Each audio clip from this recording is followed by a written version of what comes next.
So delusional. Imagine thinking I'd marry him. She laughed after I proposed in front of her friends. I said, "You're right," and left the restaurant. Packed all my things while she was still out with them. She came home to an empty apartment and a text. Imagine thinking I'd stay. A week later, she appeared at my doorstep crying. Hey viewers, before we move on to the video, please make sure to subscribe to the channel and hit the like button if you want to see more stories like this.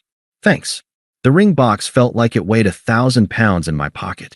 My heart wasn't just beating. It was a frantic, hopeful drum solo against my ribs. I'd planned this for months. Save for the ring she'd subtly pointed out in a boutique window. Chosen this restaurant, the Celadon, because it's where we had our first real date. I'd even coordinated with the waiter to bring a bottle of her favorite champagne at the right moment. The right moment was now. Across the table, Qley was holding court, her laughter like sharp, bright bells as she finished a story about humiliating an intern at her marketing firm. Her two best friends, Jenna and Priya, mirrored her every expression, a perfectly synchronized audience of two. I took a slow breath. This was it. The noise of the restaurant faded to a murmur. "Qley," I said, my voice thankfully steady. She paused, mid-sip of her cosmopolitan, and arched a perfectly shaped eyebrow at me. "What's up, babe? You look constipated." Jenna snickered. I stood up, my chair scraping softly on the tile. I walked around to her side of the table. The three women looked up at me, curious smiles playing on Jenna and Priya's lips. Qley's was more of a bemused smirk. I lowered myself to one knee, the cold floor a shock through my dress pants. I fumbled the ring box out of my pocket, my fingers suddenly clumsy. Click. The hinge opened. The single, excellent diamond caught the soft overhead light. I saw my own hopeful, terrified reflection in its facets. "Qley Marie Evans," I began, the rehearsed words flooding back. "For 3 years, you've been the most vibrant, exciting part of my life. You make every day unpredictable, and oh my God." It wasn't a gasp of joy. It was a statement of pure, unadulterated shock. Her bemused smirk froze, then twitched. A hand flew to her mouth, but it wasn't to stifle a cry. It was to hide the laugh that was already bubbling in her throat. Her eyes darted from the ring to Jenna, then to Priya. A single, loud, hollow laugh escaped her. "You're serious?" she asked, her voice rising enough that the couple at the next table glanced over. The drum solo in my chest stuttered into a sick, arrhythmic thud. "Of course I'm serious. I love you. I want to spend my life with you." She lowered her hand, the full, cruel smile now on display. She leaned back in her chair, as if physically recoiling from the offer in my hands. She looked at Jenna, her eyes wide with theatrical disbelief. "Can you believe this?" she said, her voice pitched for an audience. It wasn't to me. It was commentary. "Mark. Oh, Mark. So delusional." The word hit me like a physical slap. Delusional. Priya shifted uncomfortably, looking down at her plate. Jenna, however, leaned in, the vulture sensing carrion. Qley turned her gaze back to me, but it wasn't the look you give a partner. It was the look you give a slightly slow waiter who's brought the wrong wine. "Imagine thinking," she said slowly, enunciating each word for maximum impact, "that I'd actually marry him." She said him like it was a synonym for garbage. "Qley," I tried, but she cut me off with a wave of her hand. "No, listen. It's sweet. It is. The whole stable engineer thing. The reliable Sunday meal prep. The security is cute, babe. Really." She tilted her head. "But marriage? To you? My life would be so settled. I'd be bored by 30. I'm meant for sparkle. For experiences. Not for this." She gestured vaguely at me, still kneeling, the ring box now feeling like a radioactive artifact in my palm. The humiliation was a living thing, slithering up my neck, burning my ears. I saw the pity in Priya's eyes and the naked glee in Jenna's. I saw the other diners pretending not to stare. But more than anything, I saw Qley. Not the woman I loved, but a stranger, performing cruelty for social credit. The cold floor beneath my knee seemed to seep into my veins. The shattering of my heart wasn't a dramatic break. It was a quiet, internal explosion, the fragments instantly freezing into something sharp and clear. All the fog of love and hope evaporated in the heat of her mockery, leaving a landscape of brutal, undeniable truth. I moved slowly, deliberately. The frantic drumbeat was gone. replaced by a profound, ringing silence. I closed the ring box. The click of the hinge was the loudest sound in the world. I stood up, my joints feeling old. I reached into my back pocket, pulled out my wallet. I calculated my share of the appetizers and drinks, added a generous tip for the impending scene, and laid the cash on the table next to her untouched bread plate. "You're absolutely right," I said, my voice calm, flat, devoid of all emotion. It didn't even sound like mine. My mistake. I didn't look at Jenna or Priya. I didn't look at the other tables. I certainly didn't look at Qley, whose performative smirk was finally faltering into confusion. I turned and walked toward the exit. I didn't storm out. I didn't run. I walked with the steady, purposeful gait of a man who had just been shown a map out of a prison he never knew he was in. I heard a strangled "Mark" behind me, but it wasn't a call of love or regret. It was the sound of a performer whose favorite prop had just walked off stage. I pushed through the heavy restaurant door and out into the cool night air. The silence was gone, replaced by a single, clear directive that echoed in the new, empty space where my heart used to be. Go home. Erase yourself. The drive home was conducted in absolute silence. I didn't turn on the radio. I didn't scream or cry. I simply navigated the familiar streets, my mind operating with a terrifying, crystalline clarity. The emotional pain was there, a vast, dark ocean waiting to swallow me. But for now, I was standing on a single, steady command: move. No, her apartment was in a modern complex she'd chosen for its aesthetic. I paid 70% of the rent. I'd hung the art, assembled the furniture, unclogged the shower drain. It had felt like building a home. Now, it was just a location containing my possessions. I changed out of my proposal slacks and buttoned down into a worn pair of jeans and a t-shirt. Work clothes. This was a job. I started in the living room. My books, meticulously organized on the shelves we'd built together. I didn't look at the titles. I just boxed them. My records, the vintage turntable I'd saved for, into a separate, padded box. I was a surgeon, and these were my instruments. I felt nothing. I moved to the bedroom. I took my clothes, my shoes, my winter gear from the back of the closet. I left the ridiculous cashmere sweater she'd bought me for my birthday last year, the one I never wore because it itched. I left everything that held the scent of US. From my nightstand, I took my grandfather's watch, my passport, the file folder with my car title and insurance. I left the framed photo of us at the beach, my smiling face now looking like a fool's. The only hesitation came in my office nook, really just a corner of the second bedroom.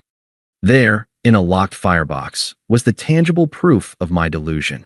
The saved receipts for the ring, the brochures for the lakefront cottage I'd been quietly looking at for a future summer, the list of potential honeymoon destinations I'd started on my phone and printed out. I didn't open the box. I placed the entire thing into a crate. I would burn it later. The physical work was grounding, tape ripping, boxes sealing, the dull thud of stacked containers. I was a ghost meticulously erasing its own trace. I took my high-quality kitchen knives, the ones I used to cook the meals she'd Instagram. I left the garish, non-stick pans she'd bought because they were cute. I took my toolbox. I left the furniture. It was all tainted, a stage set for a play that was now, definitively, over. 3 hours. That's how long it took to reduce my life in that space to a neat stack of boxes and 2 suitcases by the front door. The apartment looked bizarre, lopsided, emptier but not empty, like a museum after a hasty heist. I took one final sweep. Bathroom, my razor, my toothbrush, the expensive cologne she said she loved. Left the matching towels. Then I sat on a bar stool at the kitchen island, the one where I'd eaten so many solitary breakfasts while she slept in. I pulled out my phone. Her contact photo, laughing, head thrown back, glared at me. I didn't block her. Not yet. I typed a single sentence. It wasn't angry. It wasn't sad. It was a simple, factual echo. The final nail in a coffin she had built. Imagine thinking I'd stay. I hit send. I watched the message deliver. Then, and only then, I went to my settings. I blocked her number. I opened each social media app. Block. Block. Block. It wasn't an act of rage. It was a cybersecurity protocol. A severing of a compromised line. I hired a rideshare van with a driver who asked no questions. We loaded my life into the back in 10 silent minutes. As I pulled away in my own car, the van following, I didn't look back at the building. I was already gone. My best friend, David, answered his door at 11:30 p.m. holding a sleeping baby monitor. He took one look at my face, the headlights of the idling van behind me, and the stack of boxes, and simply stood aside. Guest room's clear. Put the baby down an hour ago, so tread light. No questions. That's what real friendship is.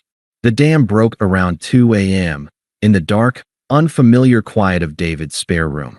The ocean of pain finally surged over the wall of adrenaline and clarity. It was a silent, violent storm, shaking hands, a heaving chest, the hot, shameful tears of a publicly discarded man soaking into a borrowed pillow. I let it happen. I didn't fight it. I owed myself that one night of sheer, unadulterated devastation. When David's wife, Sarah, brought me coffee the next morning, her eyes were soft with pity. "She's an idiot, Mark," she said simply, placing a gentle hand on my shoulder. "A cruel, shallow idiot." I nodded, the hollow feeling returning. The grief was still there, but the clarity was back, colder now. "I know. I just didn't see it." "You saw what you wanted to see," David grunted, entering the kitchen. "She showed you who she was last night. In HD, believe her." I did. Over the next week, I operated. I called my landlord, explained the situation in blunt, unemotional terms.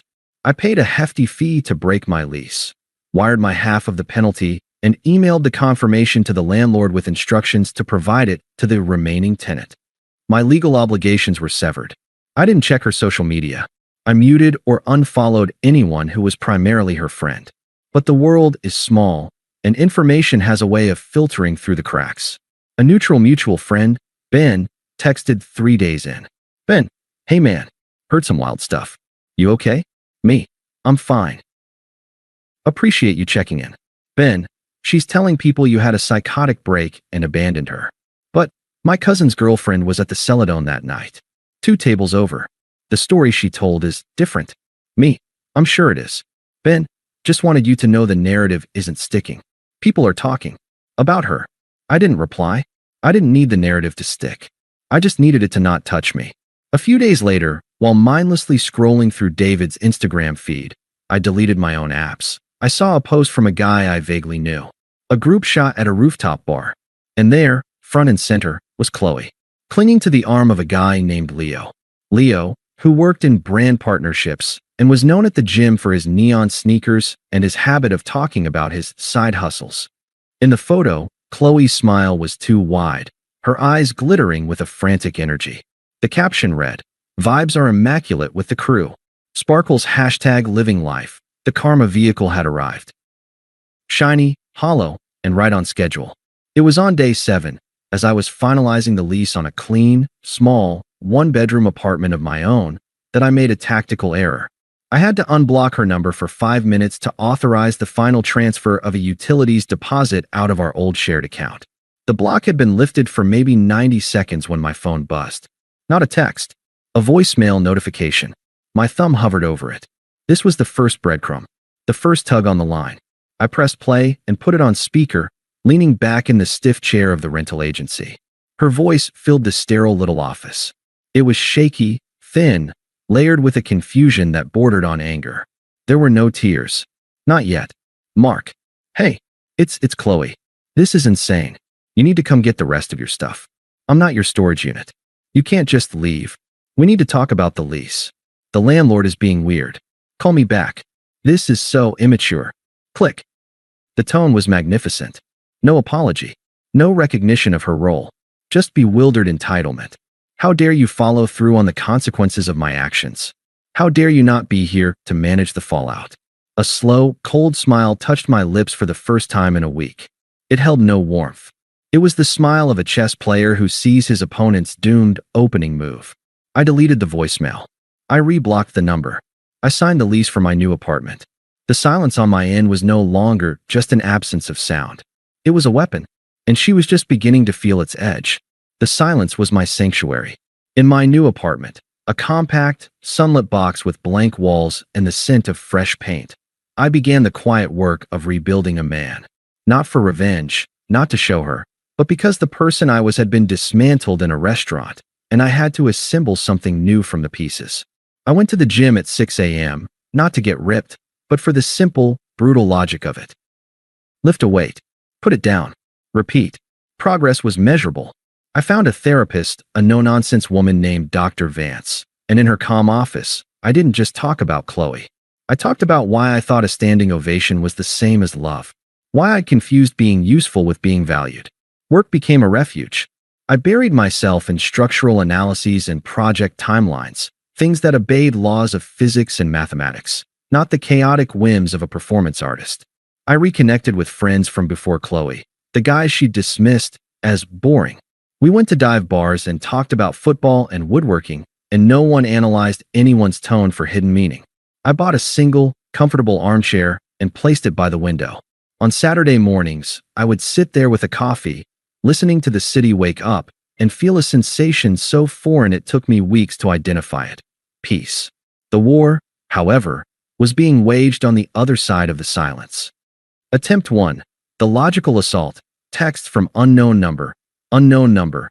Mark, it's Qley. We need to be adults about this. The landlord is threatening legal action for breaking the lease. You're legally obligated for half the fee. I have the paperwork. Let's meet and sort this out like rational people. This avoidance is childish. I stared at the message. The audacity was almost impressive. The legal action was the fee I'd already paid and emailed her proof of. She was either lying or she hadn't even checked her email, too wrapped in her drama. I didn't engage. I opened my banking app, found the transaction for the lease break fee, screenshotted it, and forwarded it to the same number with the caption, asterisk settled. April 12th. See attached. Asterisk then I blocked the number. Attempt 2. The emotional probe, a call, late at night, a new number. I answered on the third ring, saying nothing. Mark. Her voice was thick, watery. The performance had shifted genres, from comedy to tragedy. It's me. I remained silent. I got your screenshot. I didn't see the email. Everything's been so. A shaky breath. Leo, the guy I've been seeing, he's nothing like you. He borrowed $500 for a can't-miss opportunity and just ghosted. My friends are being weird. Jenna said I might have overreacted. At the restaurant, I could hear the careful construction of the sentence, the testing of the waters. She was offering me a piece of wrong to see if I'd bite. She filled the silence I left. I miss our routine. Coming home, and you'd have dinner started. Knowing the bills were handled. It was stable. The word she'd once spat as an insult was now offered as a longing tribute. Can we just talk? Coffee. No expectations. I think I made a terrible mistake. The plea hung in the air. The old me would have crumbled. The old me heard a damsel in distress. The new me heard a consumer who'd returned a product, found the replacement faulty, and wanted to see if the warranty was still valid. I've moved my things and settled the lease, I said, my voice calm, a flat lake. There's nothing to discuss. Mark, please. I ended the call. Blocked the number. I felt nothing but a mild distaste, like I'd brushed against something sticky. The karma wasn't a thunderclap. It was a slow, public unraveling. I heard it through Ben, who heard it from his cousin's girlfriend, who saw it all on social media. Leo, the vibes guy, hadn't just ghosted Qley. He'd been dating 3 women concurrently, all of whom discovered each other through a series of incriminating Instagram stories. A dramatic, public confrontation ensued in the comments of one of his posts, with Qley's furious, misspelled replies screenshot and shared across their social circle. The immaculate vibes were now a toxic spill. Her performative cruelty at my expense was now being re-examined through the lens of her own very public humiliation. The narrative had fully turned. This, it seemed, was the breaking point. Attempt 3. The angry truth, doorstep desperation. I was making pasta, a simple aglio e olio, when the buzzer for my building's front door went off. I wasn't expecting anyone. I pressed the intercom. Hello. Mark. It's me.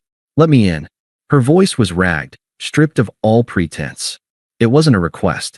It was a demand. I didn't answer. I released the intercom button. A minute later, my personal cell rang. Unknown number. I let it go to voicemail. The buzzer went off again, one long, incessant drone. With a sigh, I went downstairs. Not to let her in, but to end this. I opened the interior door to the foyer. She stood on the other side of the security glass, a ghost of the woman from the restaurant. Her hair was pulled back in a messy bun, her eyes red-rimmed and puffy. She wore yoga pants and a stained sweatshirt. She looked small, brittle. Seeing me, she pressed her hands against the glass. "Open the door, Mark.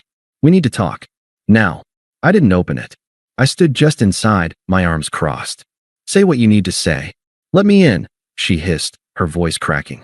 "You have to let me in. Look what you did. You left, and you broke everything."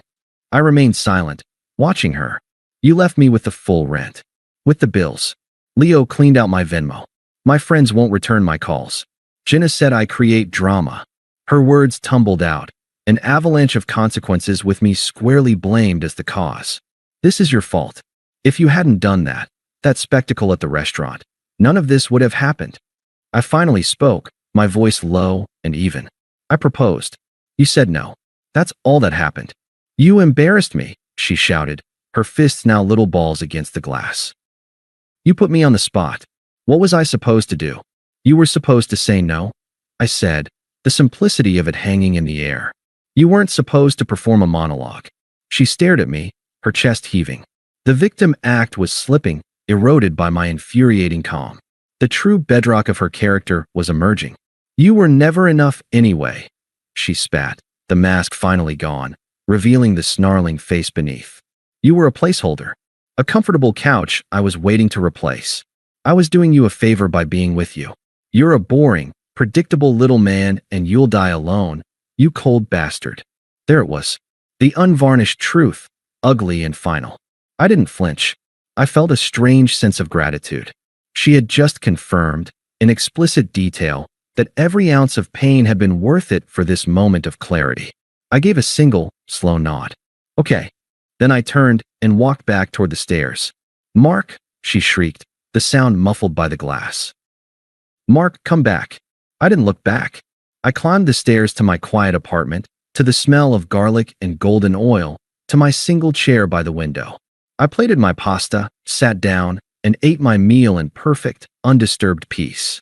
The buzzer blared once more, a short, furious burst, and then fell silent forever.